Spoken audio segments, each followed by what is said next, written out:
c'est toute ma vie, l'équipe du Maroc, l'équipe nationale. Et ça a été un honneur de porter le drapeau du Maroc à la Coupe du Monde.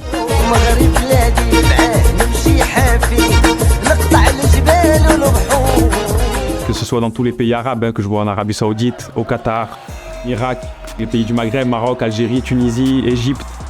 Tout le monde s'identifie au football. Ça fait la fierté du pays. C'est quand tu vois ton équipe arriver dans des compétitions internationales, surtout dans la Coupe arabe, entre frères musulmans, frères arabes.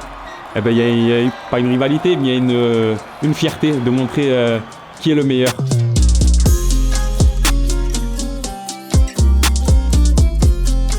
Je n'ai jamais vu d'infrastructure aussi bien qu'ici, que ce soit dans les stades, surtout avec le climat qu'il fait ici, la chaleur.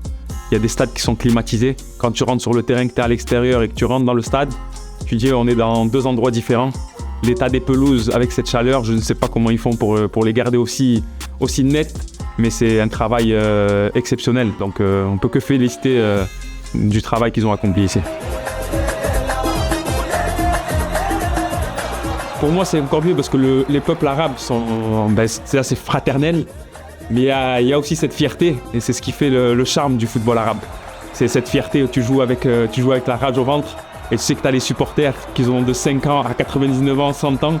Ils sont là, tu vois des fois des mamans qui sont au stade avec les drapeaux et tout, et c'est ce qui fait la fierté des peuples arabes. C'est pour ça que ça va être une très belle compétition.